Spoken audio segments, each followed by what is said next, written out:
Good morning, everybody. I'm really grateful to be here today with our incredible panelists. And we're here because we've had a week to process and unpack what we saw on Tuesday. And the purpose of this day is to really chart a course for our community. As Etan mentioned, my name is Mitra Jalali. I am the president of the St. Paul City Council in my day job. I have a lot of responsibilities in local government, but it doesn't exempt me from being a full-time 24/7 Iranian American woman. And so I'm also here in my capacity as a human leader, as someone who worked as a congressional staffer during the Trump administration, fought the Muslim ban and the travel ban against our community, fought for people against their deportations, and saw what Trump did through the agencies, and also is now working as a local elected official, helping move our communities forward, even when the federal government is headed in a fundamentally different direction. So it's a real honor to be here today. I want to appreciate everyone for this space, and thank you to NIAC for this symposium. We're here today because, as we know, the 2024 elections are going to have a major impact on the direction of American foreign policy. We know that the future of civil and immigration rights and policies, and potentially even our democracy, are at stake. So we're here to unpack the results with this panel, which I'm going to give to our panelists in a moment the chance to introduce themselves.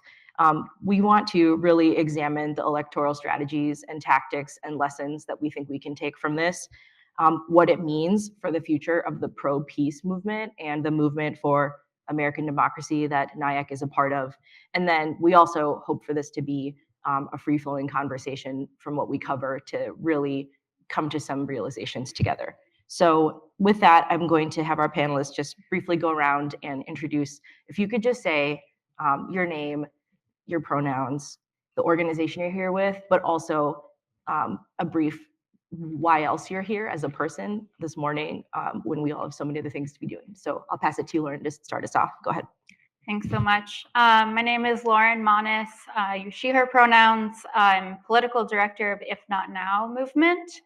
And I'm here because every single day I am absolutely horrified to be seeing our elected officials across parties use my Jewish identity and my people's trauma, my own family history to enact genocide, to repress civil rights. The list goes on right now, and really to enact a really far right agenda.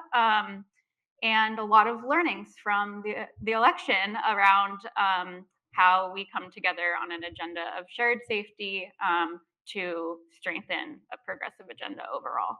So that brings me here. Great. Thank you so much, Lauren. Thank you, Mitra. Thank you, NIAC. And thank you to all of you for joining us today for this symposium. I'm Yasmine Taeb. I'm the Legislative and Political Director for Empower Change Action Fund, which is an organization that was actually founded a couple years ago during Trump's first administration. It's now become the largest Muslim digital organization in the United States with over 500,000 members nationwide. A little about myself and what brought me here. I've been active in democratic politics for many, many years. In 2016, I was actually elected as the first Muslim woman and Iranian American to the Democratic National Committee. And for the past several years as a human rights lawyer, as an activist, strategist, I care deeply about fighting for civil and human rights for all of our communities, racial, economic, social justice, and it's imperative to me to make sure that we all fight, to improve the conditions of all of our communities. So I'm here today again with Lauren and my co-panelists, hoping to chart a new path forward and finding ways to continue to fight for all of our communities. Thanks so much for having us here today. My name is Tariq Habash, he, him pronouns, and I am the founder and director of A New Policy, which is a new lobbying organization working on finding new U.S. policy towards Israel and Palestine, recognizing that there are existing policies that are not working in America's interest or aligned with American values. And I think I experienced that firsthand when I was working in the Biden administration, And it was part of the political infrastructure of the Biden-Harris administration, working on education policy, leading a lot of the administration's racial equity work, regulatory agenda, budget development. And just from that perspective, seeing as a Palestinian American that despite my lived experience, despite my expertise, there was not really a willingness to engage substantively on the dangers of the existing policy and understanding what could be done better. And I think there were real ramifications for that in this election. I'm excited to talk about that with you all, and thank you to NIAC. Thank you. Thank you. My name is Abed Ayoub. I'm the National Executive Director of ADC, the American Arab Anti-Discrimination Committee.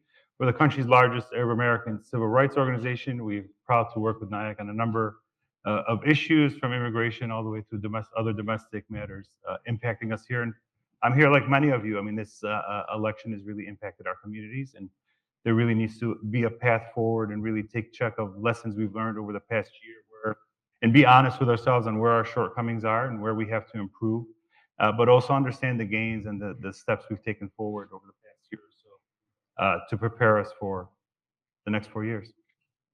Thank you. I'm really excited to lead us through this conversation. I'm going to work through the next set of questions that are really one by one at each of you, aimed at really getting at from the lens of foreign policy, human rights and civil rights, and then the base of the party here in the United States. How did we get to where we are? So Abed, I'm actually going to start with you. You warned in October of last year that the Biden administration's support for the Gaza war was going to cost Democrats significantly. And you were told by some in the party that some are convinced by the time elections roll around, Arab and Muslim voters will cool down and forget all about what's happening in Gaza. You warned they're mistaken. Now we're all here because there are so many theories these last 7 days, and will continue, about why Democrats lost, but it absolutely did not appear that the war in Gaza was forgotten, particularly in Michigan. So Abed, do you think the war in Gaza was a decisive reason for Harris's loss? And just speak from your perspective, the million-dollar question: why is Trump back in office? If you could start us off. Thank you. So I do think it was a loss, and I think the loss was due to the war in Gaza. And I think you have to go back to the first debate Biden had, and just ask yourself this: if Biden was up 10 or 15 points and he had a bad debate, it probably would have been brushed off as a bad evening or a bad night. But he was down in the polls, and he was down in the polls because of the genocide and what was happening. I mean, that set off, what we see now and where we are today. Many in the administration and the campaign ignored us. They ignored our concerns. We were there. We were on the ground in Michigan and other states, seeing what was happening. And even if you go back a little bit further, there were many people ready to jump ship and abandon, I don't want to endorse the abandon Biden Harris, but really just abandon the party, period, because of other grievances they had. But those were also ignored. They relied too much on consultants and folks not from these communities, and didn't take the necessary steps. And the reason Trump is in office is the campaign saw an opening.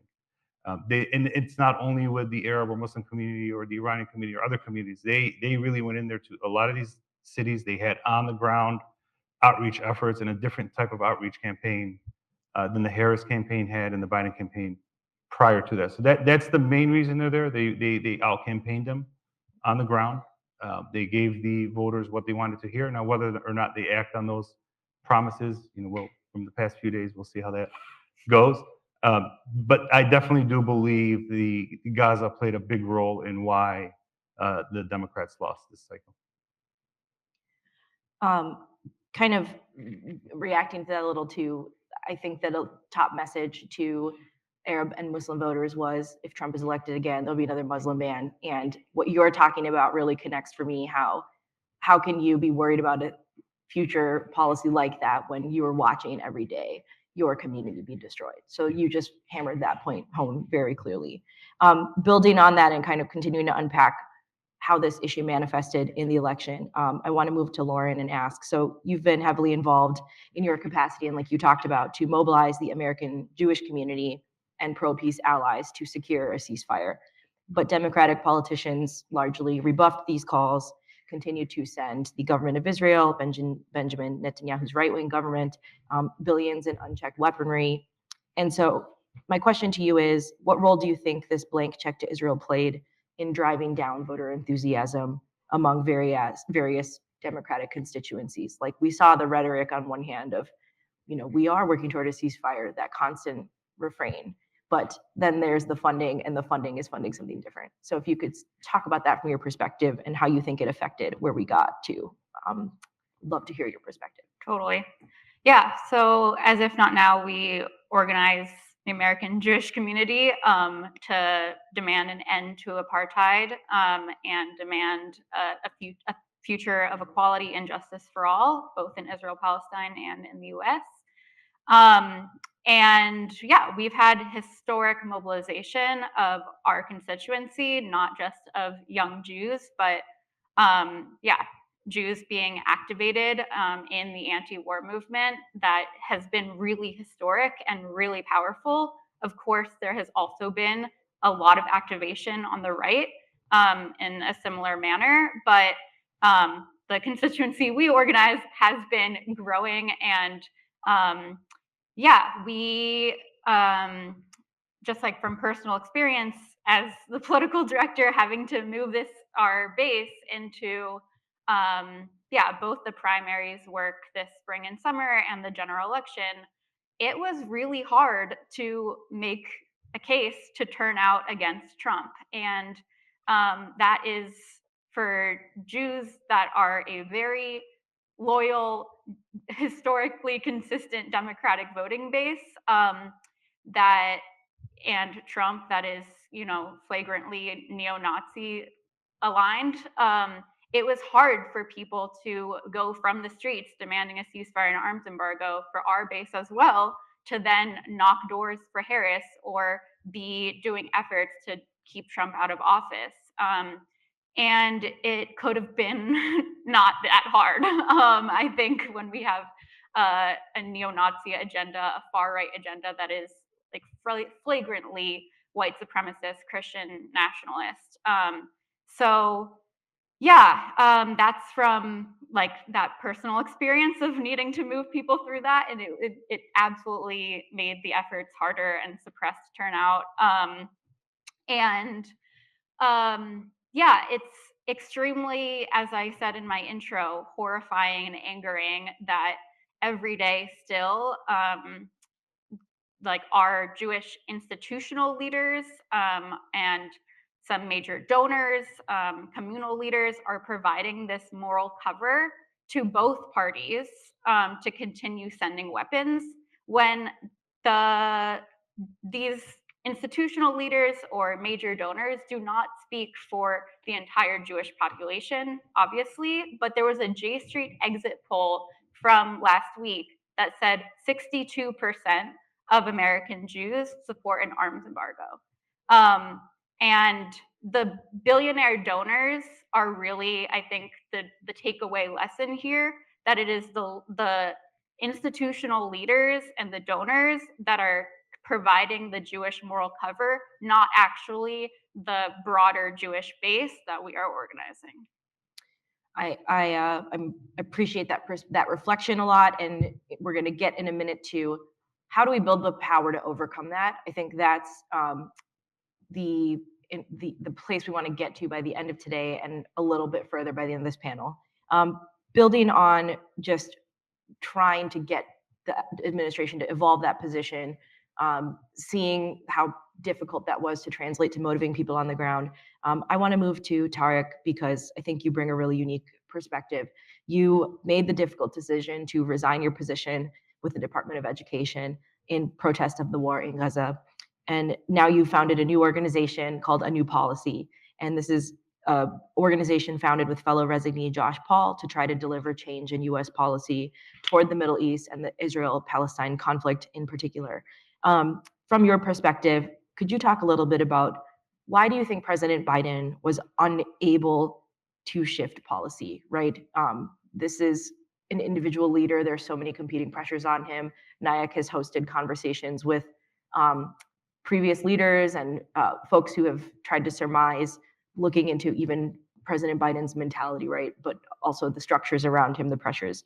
Why do you think that he was unable to shift? And then do you think it could have made a difference in the election? So very interested in your thoughts.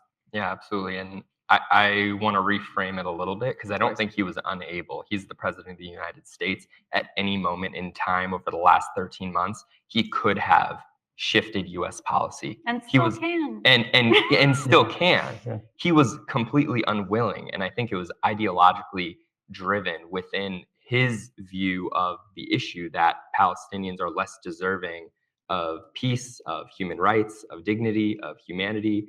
And I think that fundamental reality is rooted in decades and generations of white supremacy, particularly in that region, undermining Palestinian rights. And I think that the American public over the last year has absolutely shown that that is disconnected from the reality for the majority or a growing and increasing number of Americans. And I think that absolutely played a role in the election.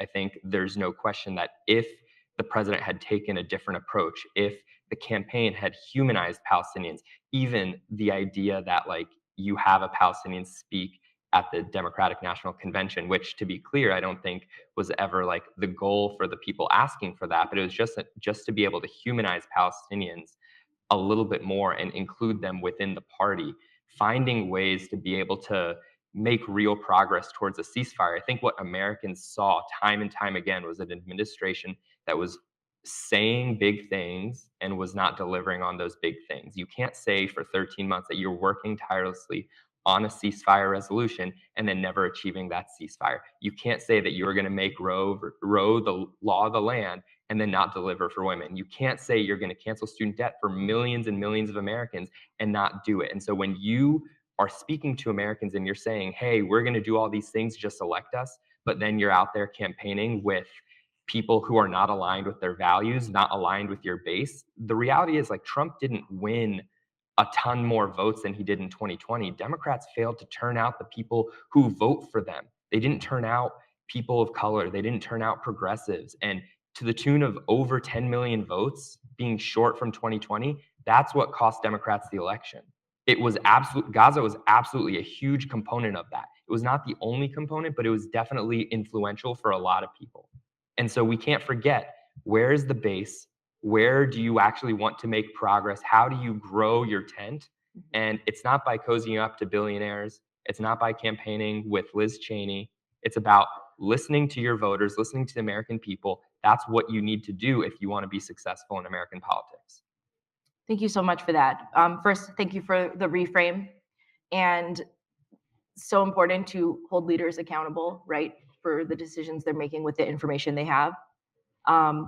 Second, thinking on what you just shared too really feels like it highlights honestly, the 2016 lesson, the conversation within the party for years and years now, around how the battle is not between getting back voters who voted away or who are never voting in a progressive direction. The battle is to actually convert non-voters and disaffected voters who don't feel like a political agenda has anything to offer them, to actually get them in the game. And I think you just spoke to that and how this issue, it is not just for Palestinian Americans or Jewish Americans. It's fundamentally about human rights and the country that we live in. So thank you for illustrating that so clearly.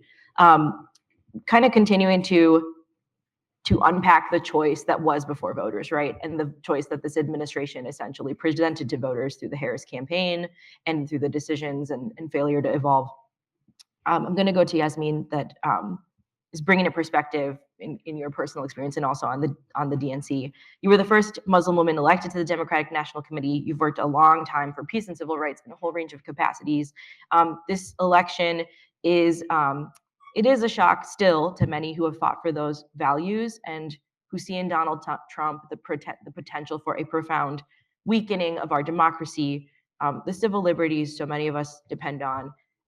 Others, I think, are less shocked, feel more numb, feel tired, like they tried to present this, but it is still jarring. I think it's still jarring no matter what. Given the choice for voters and the stakes, why do you think that even in the face of that, some of the Democratic messaging about the threat of Trumpism fell on deaf ears? Could you talk about that from your perspective? Great question. I think my co-panelists and Tariq have already touched on this a bit, but I mean, voters are emotional people. I mean, we right? Like we go to the polls based on emotion. It's hard to turn out voters who are not, inspired by a candidate. They don't believe in a candidate. They're less likely to turn out to vote if it's, the choices, the lesser of the two evils. I mean, my own family did not vote. So I've noted I'm Iranian American. The ban actually impacted my family, my extended family. That they all live in Iran after nearly 20 years when we had filed for family reunification for my uncle and his kids. They finally were about to come to the States. It was in 2016. Then Trump got elected. The ban was implemented, and that was it. They weren't able to come. Their visas were revoked. When Biden finally got elected, finally they were able to join us. They came to the States. I've seen them at least 3 times now the past 4 years. I'm just noting that even that wasn't a motivating factor for my own family to go out and vote. So it's just, Tariq spoke a bit about how our coalition just didn't turn out. So if folks look at the exit polls carefully, and Tariq has noted that, the amount of votes that Trump got this time around compared to 2020, it was virtually the same. I mean, he got about 74.8 million compared to 74.2 million that he got back in 2020, and 95% of the votes that have come in thus far. Harris, on the other hand, she's lacking about 10 million votes compared to what Biden got in 2020. But then if you look at the exit polls again carefully in terms of how white voters voted, so Trump's popularity and votes in term with white voters did not increase this time. It actually decreased slightly, around 1 to 2%. It's, as Tariq noted, it's the communities of color that we lost. So one, our coalition didn't show up, but also if you look at Latino voters, Latino men in particular, the vast majority of them voted for Trump in 2024 compared to 2020. That's an increase of about 55% this time voted for him. That's an increase of about 19% compared to 2020.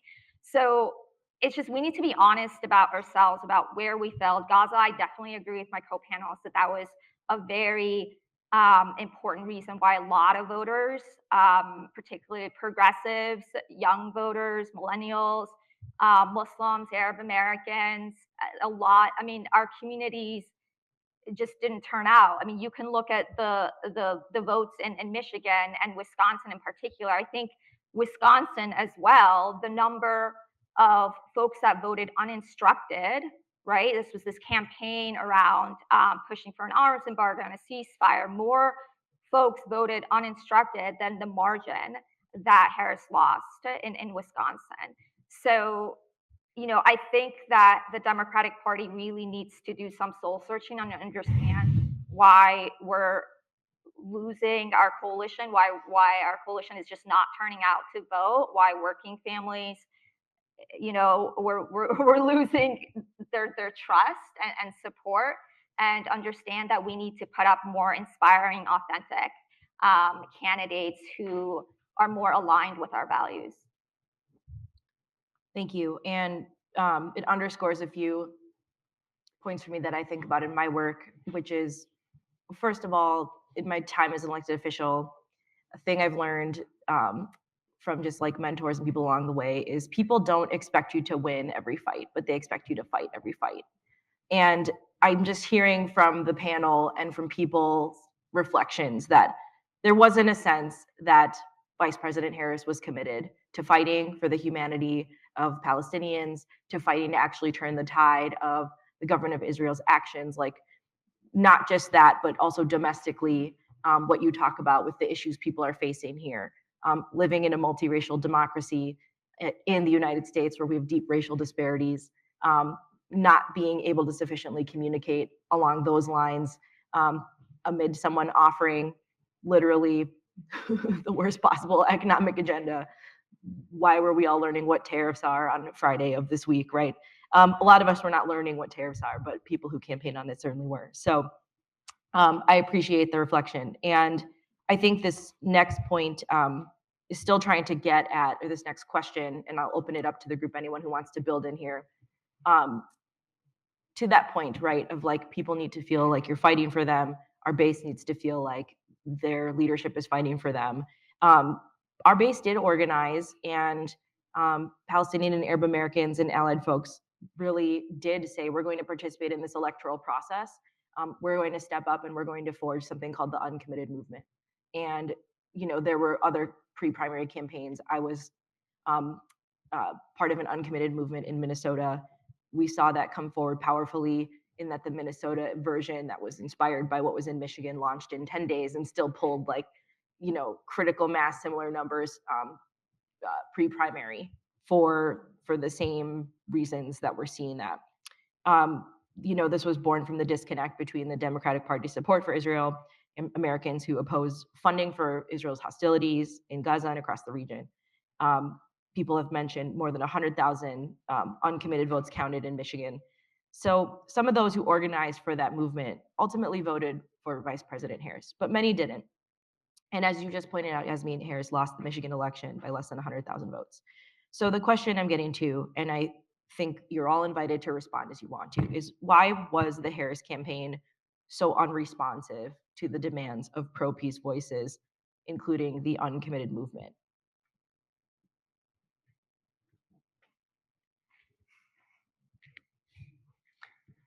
I'm happy to jump in here. Speak your mind, speak your piece. Yeah, I love it. Yes. I think ultimately the campaign was moving in a direction of what they believed was do no harm. And I think their biggest priority was how can we shift the electorate in a way that we can redesign who our voting base is. And I think that what happened was a miscalculation in a lot of ways because one, again, they assumed that the left, progressives, that the base of voters that have historically supported Democrats would turn out in the same numbers that they did in 2020, even though like we're just going to completely ignore what 2016 looked like. But that was just an assumption that was made, while simultaneously trying to appeal to white voters and primarily white women voters who would see the dangers of a second Trump administration because of the threat to women's rights in particular. And I think, unfortunately, when you look at the exit polls and when you look at the numbers, there was no real shift in historically Republican voters in 2024. And I think that effort ultimately was the primary miscalculation that led to where we are. And no amount of appealing from a humanity perspective, from the perspective that these uncommitted voters are still going to like be a risk for you if you don't convince them that they are being heard. There's no amount of convincing there of the campaign to actually see a change or progress. Yeah, I'm sorry. So just to add to Tariq's remarks, you know, he's absolutely right. One, the Harris campaign felt as though, right, that it was more risky to either accept the demands of the uncommitted campaign.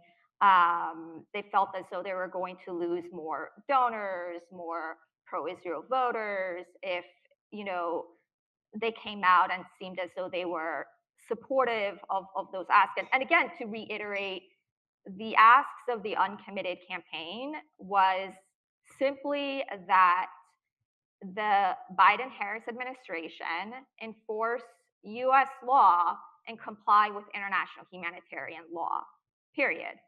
We weren't asking her to you know, go out and say Israel is the devil, not, like we're not talking to Israel anymore, that's it, the relationship, like just enforce US law and comply with international humanitarian law, which necessitates a suspension of offensive arms to Israel. So, and they just dismissed, right? They dismissed all of us. We kept warning them that this is going to be a huge problem for you on election day. A bunch of us met with them. They reached out to grassroots leaders, specifically in the Muslim and Arab American communities.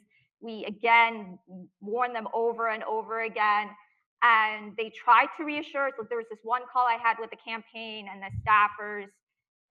This was right after the DNC convention when we were all incredibly upset about the fact that they wouldn't even allow the same opportunity for a Palestinian speaker to have a voice at the DNC convention.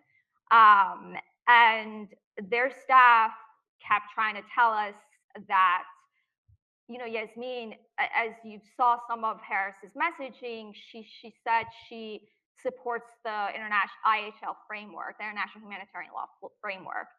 And we kept pressing them, and we said, okay, well, if she supports it, why can't she just be more public about it? Why can't she just say, then she will enforce it, she will comply with it and enforce it? And they didn't, right? And that just wasn't enough for our communities.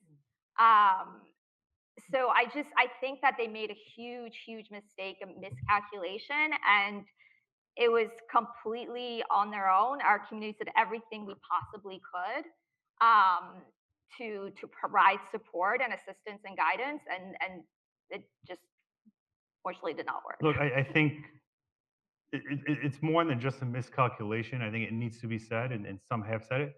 I think a lot of their decisions from the top is deeply rooted in Islamophobia and anti-Arabness. I don't think they took the community seriously. I don't think they took any of our concerns seriously. And I think they viewed us, keep them on the sideline. We don't need to engage with them. We're going to lose votes. But that belief of who we are and who our communities are it's rooted in that. It's rooted in Islamophobia. You have Islamophobia on the left. You have it from the Democratic Party and the Republican Party. So it's not a far-fetched thing. And truly, I believe once the full story is told in a few years from all those involved, there's some head-scratching moments where you're like, I can't believe that was said, or I can't believe that was done.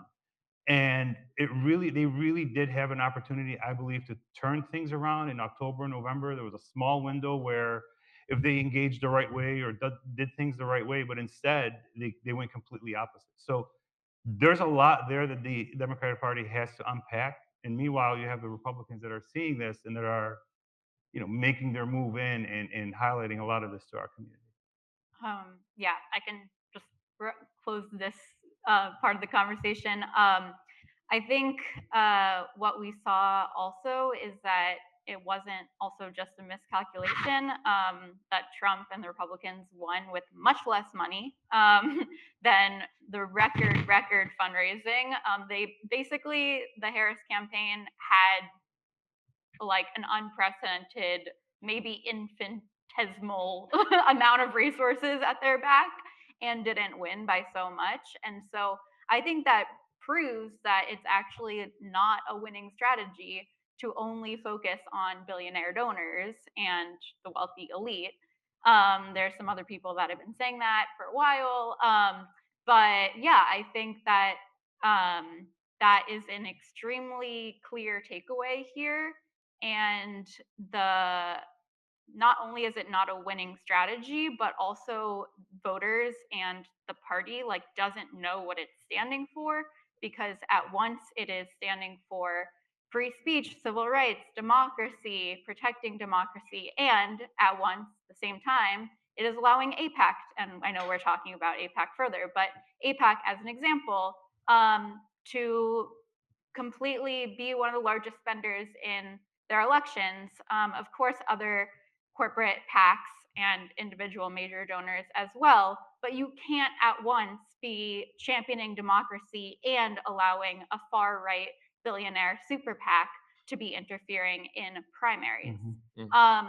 And you can't be at once talking about human rights and justice or fighting anti-Semitism and then be actually subjecting us and sacrificing us to a neo-Nazi trifecta. So you're actually saying here, this is all in the name of protecting Jewish safety, and we're going to only listen to donors, and now you, as I'm talking to them talking to their Jewish base, now you're subjected to a neo-Nazi far-right white Christian nationalist presidency because we were really fighting for your safety. And so it's just, an extreme hypocrisy to rely on the elite agenda, thinking that that is going to be a pathway for safety for anyone. And I think the other thing here is that I don't want the takeaway of this discussion to minimize the importance of how much gain the uncommitted movement did make, and that the demands we were making, although they were seemingly very low bar of just like, please abide by the existing law, they do take many cycles and like a long time to win, based on how much entrenched power, both money and the US imperial agenda we are up against. And so I think the uncommitted movement did show a sliver of the direction where we need to go, which is aligning the progressive flank and making it bigger and bigger with the labor movement, and really see an anti-war movement that is not just pro-peace activists who don't engage in electoral politics, but actually see an anti-war movement that has real electoral muscle and is engaged in politics and can be a political threat, and have not just a oppositionary approach to the Democratic Party, but actually wield real power and have a really visionary agenda that we can all rally behind. So yeah, I just wanted to say this is also, I think, the start of that the uncommitted movement was able to build. Yeah. I think that's exactly right. And I want to say one thing, just building on that.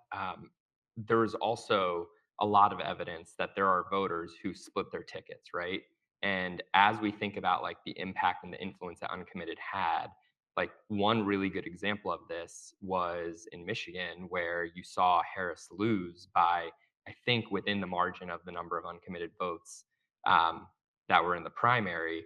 But also you saw a Senate race that went Democrat to now Senator or incoming Senator Slotkin, who did take a shifting message and tone and position when it came to support for the unconditional support to the Israeli government's aggression against Palestinians. And I think that is emblematic of the shift in American public opinion, but also in this assumption of American politics, whether you're Democrat or Republican, that unconditional support for Israel is the winning message. And I actually think that is not the case. And we're starting to see that play out in real time. This is just one example of where that shift is very seen. But I think in circumstances where there are people who are running for office who were more critical of the unconditional support, who were willing to say, hey, we should think about enforcing our laws on our allies, I think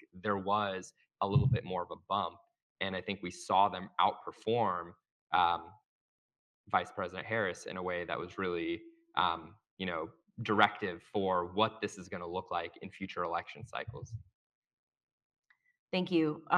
Hearing so many points brought together, old calculus, outdated calculus, not reflecting the generational shift in the country, Islamophobia, racism, white supremacy, all those layers. The idea of like lip service is going to be enough, bare minimum lip service is going to be enough. Yeah, all of these things coming together and then the results that manifest from that. So I think it's so important to draw out those causes because it is so necessary to build the power within the communities that this party claims they want to represent. And as a person who in my life outside of here is a Democratic elected official, I'm also exhausted for fighting for my own party to see us to evolve beyond the equivalent of a thoughts and prayers message for what we are experiencing. And it's important. Let's look ahead a little, but there's no looking ahead without still understanding how we're here.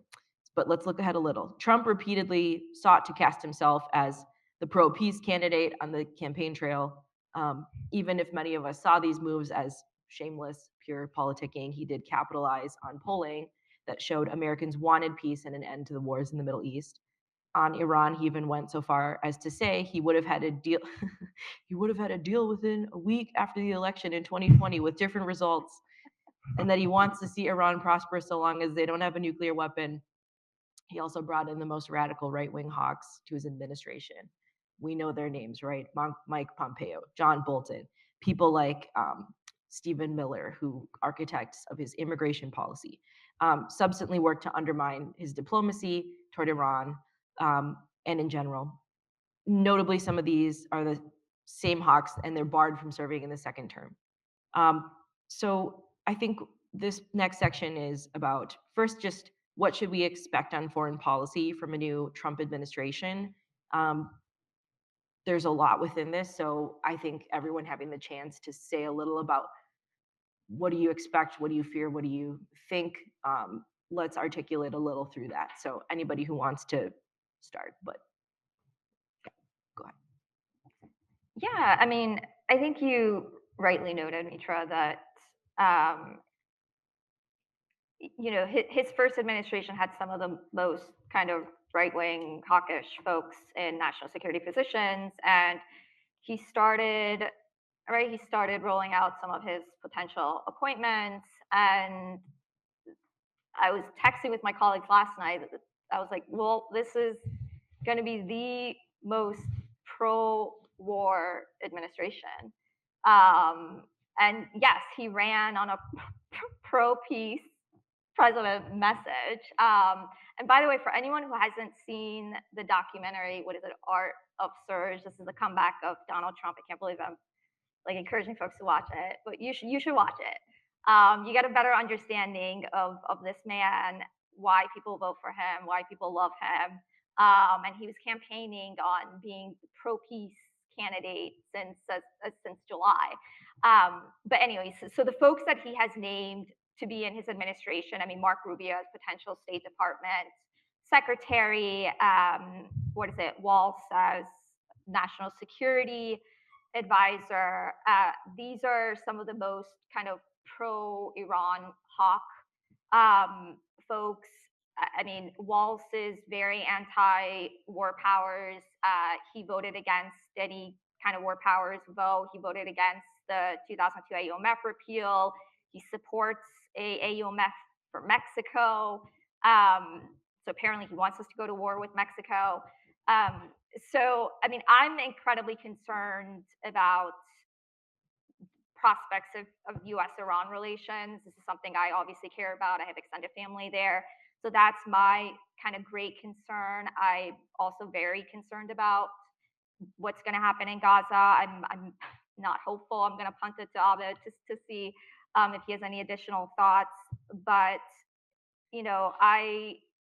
I hope folks are kind of paying attention that, this man might try to do everything he possibly can to get elected. He's, at the end of the day, he's a con man. He's going to say what you want to hear.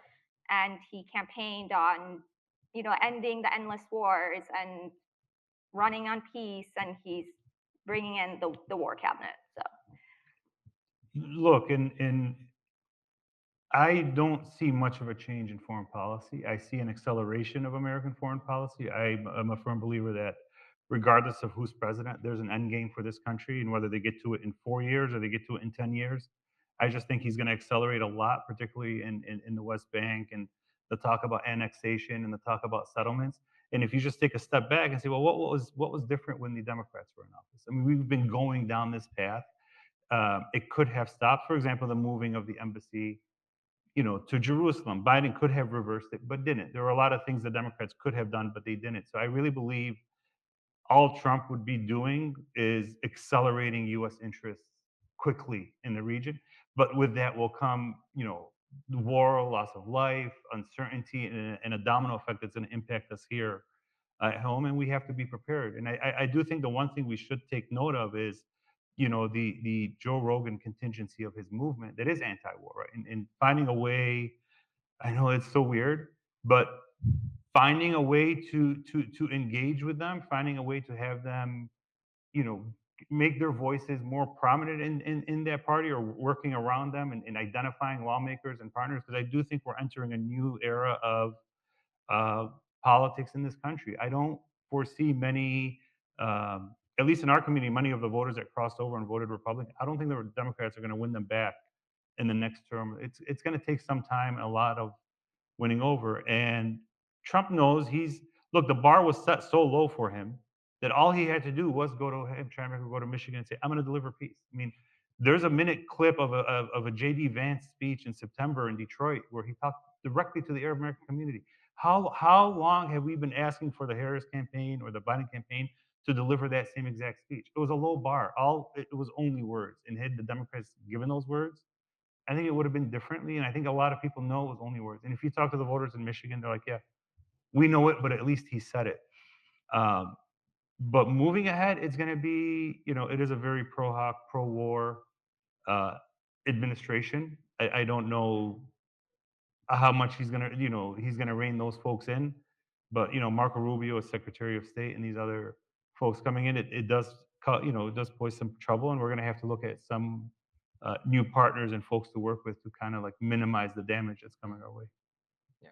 I mean, I'm not optimistic, but to Habib's point, I don't think that the region in particular, the Middle East, Israel, Palestine, I don't think that the outcomes are going to be largely different if it was Trump or Harris. And I think that is emblematic of where US politics are today. But I also think that no one really knows what's going on in Donald Trump's head. And I think the thing that will probably signal the most to us about what the direction of his new administration is going to be is personnel.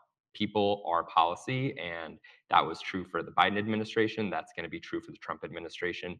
And I totally agree. In 2016, it was an extremely hawkish administration, but there were also some isolationists in there. And we've only seen a couple of announcements of possible personnel who are going to be in the new Trump administration. I think there's still a lot more to see. I suspect they're going to be increasingly hawkish people and some isolationists. And I think that the future of how US foreign policy actually looks is going to change because ultimately Trump doesn't often have people that stick around for that long. He likes to fire people a lot. People leave a lot. And so anyone who says that they know with certainty what our country's foreign policy approach is going to be, I don't think any of us really know for sure. And I think it's our jobs to continue doing the work, to organize, to communicate with our communities, to keep building, because that is what we actually have control of. And I think being able to do that work for as long as we are able to do it is the most important thing. Yeah, I would just say I think these are surprisingly maybe neutral to optimistic takes. I'm really not feeling any of that. I think the difference that I'm really holding is on the ground here and movements that are able to make marginal gains. And I think although we weren't able to tip the scales against the U.S. imperial agenda, against the corporate money and billionaire interests in this last year or under Biden administration and the Harris campaign, that if there was another Democratic administration, we could probably make more gains or would try new tactics or, yeah, who knows? But that is not the case. And I think our movements here, our anti-war movement that is growing and will continue to grow, is going to be extremely under extreme repression. That is already indicated. A bill in the House right now, and that's a GOP House, but under this administration. And yeah, I think everything we're seeing from the appointees or the announcements of the appointees, the campaign, is that social movements and all dissent is going to be punished, that the police forces and all forms of just right-wing repression is going to be taken up many notches. And and I know many of us are pretty grounded in the Project Esther agenda, and I think that is like, we have no indication that that will not guide their policy. And so although that's not instrumentally changing US foreign policy, as you all said, I think it is dramatically changing the role that our civil society can have in having like some form of pressure on it. And that I think is where there's going to be the most distinction and contestation that I'm quite fearful and angry about. So there's so much to contemplate going ahead with respect to foreign policy. There's his alignment with dictators. There's his instability, the personnel being policy, all these pieces coming together. And one thing for certain that I'm grateful for is National Iranian American Council's role in tracking that, monitoring that, and also helping us continue to forge a strategy in this uphill battle to advance the rights of our community, to stand for and be an unapologetically pro-peace voice in a way that matters for our base and our constituents. So let's talk about how we're going to try to shift the power, and then I want to get us to a place where we can interact with our audience. So Justice Democrats launched a Reject APAC coalition. This is a coalition of progressive organizations. NIAC Action is a part of that. It's meant to counter the American Israel Public Affairs Committee, APAC, and its affiliated dark money super PACs. Lauren, I know that you did work within your organization as part of this coalition, and many people on this stage are a part of that or otherwise supportive or aware of it. Can you talk about the role of APAC in the 2024 election, right? So looking at the targets on congressional leaders' backs, looking at where they were spending, the messages that they were putting out, just how did they participate in this election? What were the outcomes of that? What was their role? Yeah, well, I think a lot of the themes that we've already talked about are present in this answer as well. But just to say, APAC did everything it could to take out the anti-war progressive champions both on domestic policy and foreign policy. And yeah, spent record money. It was, I think, up to $15 or $20 million for Jamal Bowman, and then a relative proportional amount in St. Louis against Cori Bush. And what they did was a similar thing to, the analysis of the Harris campaign and Democratic Party letting AIPAC interfere at all, which was suppress the progressive vote and suppress, a belief that the party is fighting for us. They took out some of the champions that are most rooted in our communities, are most rooted in our movements, are most worth fighting for rather than against. And the party just allowed that freely to happen. And yeah, luckily they were not successful in taking out Summer Lee. And what the exit polls showed is that Allegheny County, where Summer Lee represents in Pittsburgh, was an outlier in the rest of Pennsylvania for turnout for Casey and Harris. And we have many lessons from that, but that is what we were saying all along through this Reject AIPAC campaign, is that you cannot hold these two truths. AIPAC is not unique in playing a role as a big corporate billionaire PAC. It is the latest big money spender, but there is absolutely no reason that it should have any place, definitely in the Progressive Caucus, but absolutely in the Democratic Party as well. And yeah, one thing I'll say that's actually still live is there's, as of last night at least, there's a Katie Porter's old district, I think in Orange County, was a chase seat for the House. And I got a text yesterday, help cure ballots for the Democrat in Orange County. Meanwhile, one county over is the David Kim versus Jimmy Gomez race, a Dem on Dem race. And the Democratic Party chose to go all in to protect Jimmy Gomez against a left challenger, David Kim, and mobilize progressives to endorse Jimmy Gomez, etc. But meanwhile, one county over, they just let a Republican win. And I think that kind of encapsulates this whole theory of the case, that and some of the Summerlee turnout stuff. So more to say, but APAC, huge deterrent in turnout and Democratic support.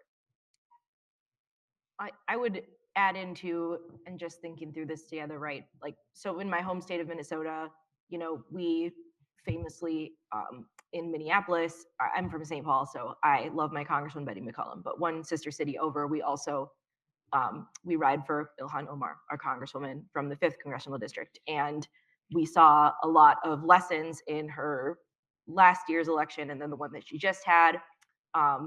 And she handily defeated her primary opponent this year, but it has been a theme that she is one of these leaders who is targeted by APAC, who has money poured into it, anti accusations of all kinds of things and Islamophobic messaging, everything we're talking about. And the conversation within the Twin Cities, and I just bring this perspective in because I think it relates to everything you all have said on the panel, is that we are spending so much energy defending our leaders, our actual leaders of our party, who now have leadership positions in Congress, who are not freshmen anymore, who are actively moving legislation, who are frankly lots of the time championing and going for the party line and the party leaders more than those actual establishment Democrats.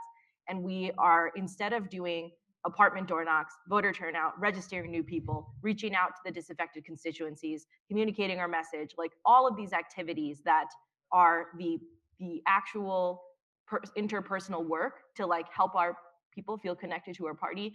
We are instead fighting off well-funded primary opposition that is immediately then translating into, we couldn't spend all that time building up those bases during the primary because we were fighting for the chance to stay there, and then that is an opportunity cost that is very steep and very devastating for the people that we represent and that we're fighting for. So I just think that in my own state, that connection, it cuts across all the points that we're talking about and who we're trying to build up within the work we're doing.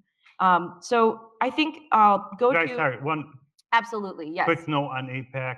They did have a number of staffers this year depart and started a spinoff group that's going to focus on city council and school board races.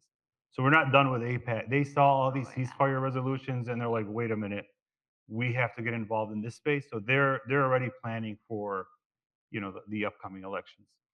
And it's really, again, about the opportunity cost, right? As a local elected official, I am responsible for helping my community experience safe and affirming local city services, the infrastructure that working families depend on, parks, rec centers, libraries.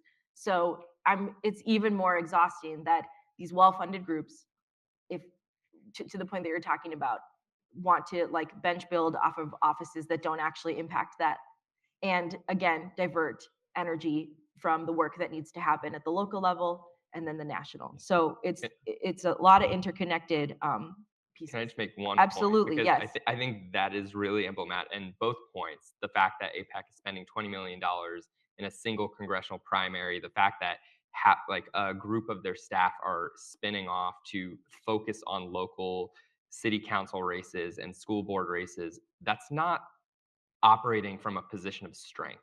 That is operating from weakness. That is seeing the world shift under your feet and you having no control. And so you can have hundreds of millions of dollars that you're spending in an election cycle. That is certainly power, but that is not operating from a position of power, because at some point the American public opinion and the growing number of Americans that are voting on these issues are going to say, like, it does not matter how much money you have. You can have $1 billion like Kamala Harris for your election and still not win. And so it's not always about money, but money certainly does suppress what people are, how they are operating, what decisions they try to make. And if you look at the ads that APAC was running in Jamal's race, in Corey's race, they weren't talking about Israel, because that is not the message that resonates with those voters, and that's not how they win. And so it's really, really important to recognize that they're attack ads, that they're going after those elected officials, those progressive leaders in their communities, to undermine their perception within their communities. And they're primarily doing it for elected officials of color. And I think that is a really, really important point that we all have to recognize. Mm-hmm. And I think it's it's so important to parse each race, each district. Like these leaders, they run in all different types of districts. People reflect their constituents, but it's important to get at what's going on and look at the trends. And I think that's a really, really salient nuance you just brought to it.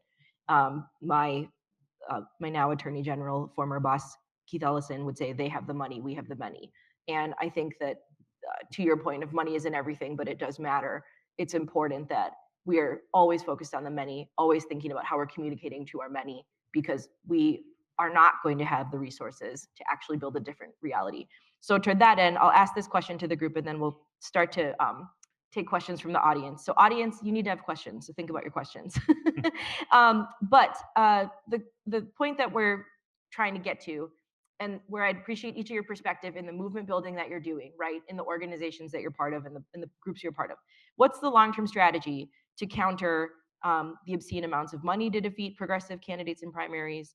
Kind of second to that, or part of that, will we live in a world where progressives can only expect to keep their seats if they're progressive on other issues except Palestine? What is the strategy to counter that funding? What do we need to be doing? Messaging, financially, other. Speak freely, speak from your perspective, but would love for everyone to get a chance to speak to this, and then we'll go to questions and other points from the audience they want to bring in. Anyone who wants to go first. I can talk a little about like what my organization is doing in the Reject APAC coalition with Lauren's group and many of our other partners. So, I mean, I'm honestly not sure if we'll ever be able to go toe to toe with APAC in terms of resources. I mean, we're, again, as Lauren mentioned, we're talking about 30 million that they put up on 2 races. We just can't compete with that.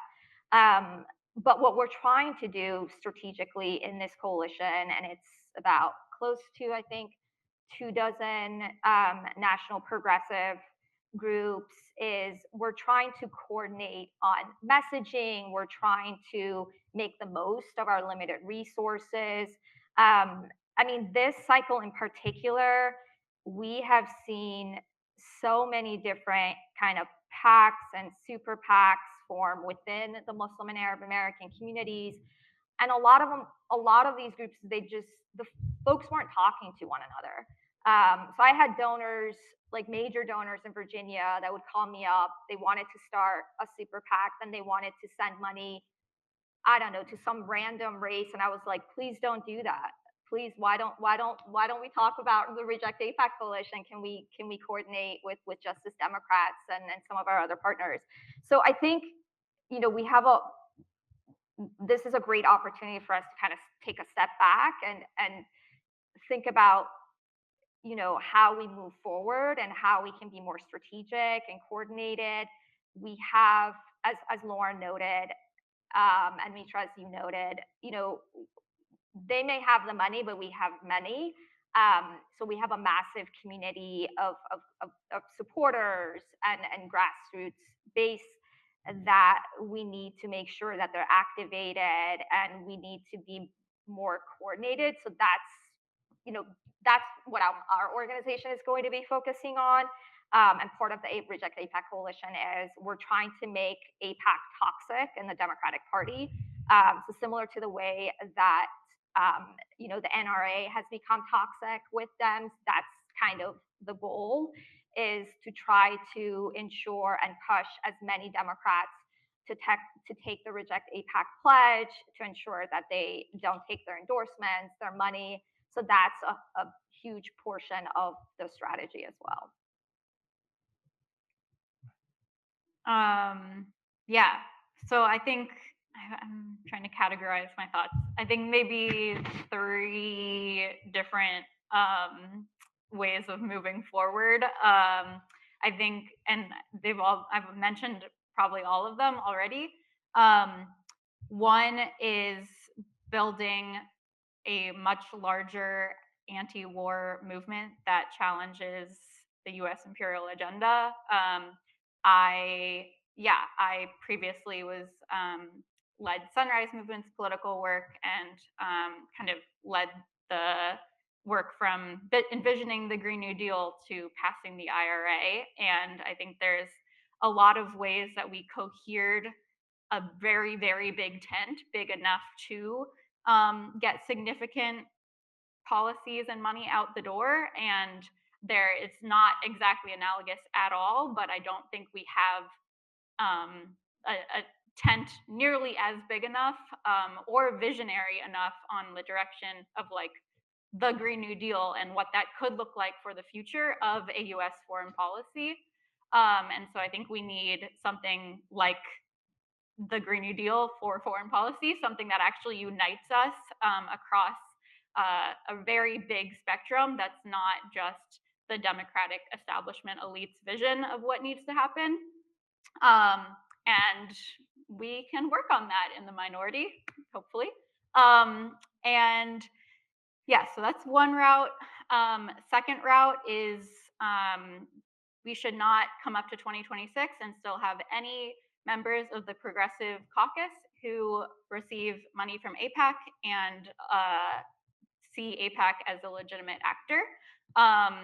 And so that's a pretty straightforward, tangible thing we can do. And that is not about purity politics or creating a marginal caucus. That is about having the Progressive Caucus have a survival strategy for the Democratic Party and actually take real leadership on the direction it needs to go. The third thing is doing Jewish communal organizing. So that's something IfNotNow is deeply committed to. There should be no reason why Jewish safety has anything to do with militarization, fascism, white supremacy. Those things are completely at odds. And so as long as elected officials continue saying that funding genocide, funding regional war, empowering neo-Nazis is in the name of Jewish safety, we are all to lose. And so we need to remove that cover from the Democratic Party, remove that cover from the Republican Party, and that takes deep constituency organizing. So a lot of the communities are moving there, but haven't yet moved the institutions. And so that is our work to do. Thank you. Tariq, Abed, anything either of you want to add? And then I think we have one question, at least from the audience, and then we'll move to the end. So I'll be really quick, and just to plug the new shiny thing, my organization, A New Policy, is hoping to do some of this work. But I'm going to hit three really quick points. Discipline, prioritization, and coordination. In terms of prioritization, there's so much work that needs to be done and can be done, and it's really important that we take this time now to prioritize the absolute most important things that we can be building towards.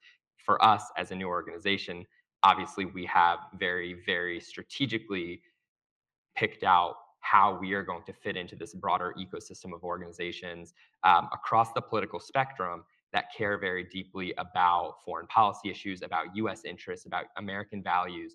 And I think doing that in a way that can communicate to a broad constituency of Americans, regardless of their identity, regardless of their political affiliation, regardless of what generation they come from. I think that is really, really important, being able to plug into this ecosystem, like I said, of other organizations that are doing really important work at a micro level on Palestine and Israel, and at a macro level, thinking about American imperial interests. All of that is really important. When I talk about discipline, this work is not flip on a dime. Like, this is going to take years and years, and we have to be disciplined in staying true to the prioritization of each of our collective organizations and being able to continue building on that work. And then the last piece being coordination, building that pipeline between the organizations that are doing this work down to the grassroots, to our members of Congress, so that there is a clear, concise message that is reaching people where they are and reaching our elected officials, so they can actually hear from real Americans about what it means, what their constituents truly care about on these issues to be successful in the long term. thank you. Go ahead. I'm going to be real quick, and it's from an institutional perspective, because we have started doing this. I mean, the first thing we're doing, and we're putting out there for the institutions, I know some may not like this, but we cannot have party representatives in our organizing spaces. With all due respect to like Justice Democrats or this Democrat or that Democrat, When the institutions are together making decisions, it needs to be truly from the community and not pulled into party politics. And we need to keep the lines open with both parties moving forward. Like, we can't have a situation where there's no communication or no contact. We need to strengthen our institutions, put money in them, back them up, make them strong. For us, we're shutting down a lot of what we're doing here, and we're moving back into the city. So we're already moving into Anaheim, into Dearborn, New York. We're opening these offices now in different states because this is where we need to be. We need to hear our community members directly, not only online. And third is economic empowerment is a very important tool. There's a reason Trump won Dearborn with no concern. Dearborn has $9 billion a year of peer-to-peer transactions. We're recession-proof. We're our own economy. Trump could say and do as he pleases on the economy and with his threats or Canary Mission or whatever. The folks there are not concerned because they're economically stable. They have the economic empowerment component, and we have to invest in that. And that we have to let our people feel comfortable, give them the finances, give them the tools, give them what they need to then again reinvest into organizations like NIAC and ADC and Empower. So it's truly all connected, and we have to start looking at these ways to strengthen ourselves, as communities together moving ahead. Thank you. Let's go to audience questions around. We've heard a lot this morning. We've heard a lot from our panelists. I want to make sure we can open this discussion up. So I'm looking to Mariam. How do you want to facilitate Q&A? Just Yes. pass the mic around. Okay. Yes, thank you so much. I will be handing the mic to people who want to ask questions. However, our time is very, very limited, so I'll just allow for 1 or 2 questions and then Okay. we'll adjourn. Hi, I'm Laura. I'm a NIAC member from DC. So my question is kind of related to the last points people made about kind of mobilizing across our community. We have the many, we need to coordinate across groups. I'm wondering if that can be elaborated on a little bit. So for example, I love that everyone's talking about ceasefire in Palestine and how that's interconnected with other elements of the Muslim community. But as a NIAC member, I've also been surprised to see how a lot of Iranians and Iranian Americans do not see Palestine as an issue related to them. And that's something you see, I think, across a lot of different pockets of the Muslim Arab community. There are a lot of Iranians who are actually would identify as Zionist for various reasons, and there's kind of a lot of divisiveness, I think, for certain groups. So any more kind of specifics on how do we kind of bring those communities together to unite the agenda? Thank you. I think if I could, I don't know if I'm allowed to, but like I guess your question resonates with me a lot too, as someone who has had these conversations with my family. And I think that what we have the opportunity to do, and this conversation is helping build that, is like there needs to be, and that there is, but we need to expand a shared analysis. So why is it not actually good if one group is picked off and the other isn't? Like these are like literally just fundamentals of multiracial democracy and movement building. And I'll go to you. Yeah, I'm know. happy to talk about this, and I think we all looked at each other because we're all like thinking, and it's such a great question. I think in a lot of ways, Palestine and what is happening is a signal for not just the region, but so many different issues that we care about, whether it's environment, whether it's healthcare, whether it's civil rights. And I think for that reason, it matters to so many different people across different constituencies. And for people who don't see it resonate, I think it's really important for us to absolutely have those conversations. But when it comes to the coordination across organizations, the collaboration, I think it's really important that we recognize that we could be in a moment where all of our communities become vulnerable in the same way that Palestinian Americans like myself have felt over the last year. And the solution is not to go back just to our collective communities and try to protect ourselves. It's about collective and shared liberation and working together and recognizing that all of us are in danger, and being able to build on that community, because the reality is that this could happen to any one of us. And right now it's happening to Palestinians, but that doesn't mean that that's where